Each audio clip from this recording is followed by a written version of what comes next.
The Supreme Court hearing arguments today on a very important case for the White House that deals with President Trump's tariffs and his executive ability to carry them out. Today, even some of the conservative justices were asking some pretty tough questions. Fox News Sunday anchor, I should say, and chief legal correspondent Shannon Bream, whom I had the pleasure of sitting next to last night, she zipped it overnight back to the Supreme Court to be there for us this morning. Hi, Shannon. Hey, Martha. Well, listen, the president has said this may be the biggest case ever at the Supreme Court, and there were certainly some Washington heavy hitters in the courtroom today, Secretaries Bessent and Lutnick, and there were Democrats and Republicans from the House and the Senate all watching, and it boiled down to this question. Do these tariffs the president has levied equate to taxes? And if so, doesn't the taxing power rest solely with Congress? There were 3 hours of heated arguments, very tough questions for both sides of the aisle. And as you said, nearly every justice expressed skepticism at some point about how the president has used these emergency powers. Justices Kavanaugh and Barrett kept returning to this question.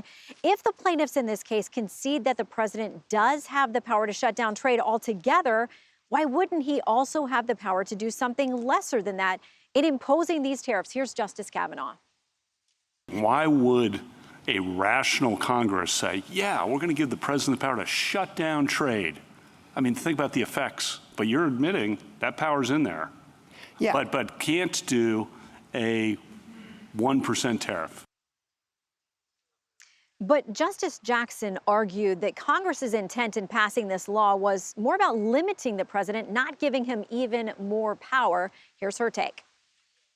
Congress enacted this legislation with the intent of preventing the president from having unlimited powers in this area. And you're asking us to now interpret that statute consistent with an understanding that Congress wanted to allow the president to do pretty much whatever he wanted in this area. And Martha, by the way, there was a discussion. It came up from Justice Barrett saying, you know, undoing this kind of thing could be sort of tricky. She said, potentially a very big mess. We wait to see what the court does. Martha. Shannon, thank you very much. More to come on that later. Hey, Sean Hannity here. Hey, click here to subscribe to Fox News YouTube page and catch our hottest interviews and most compelling analysis. You will not get it anywhere else.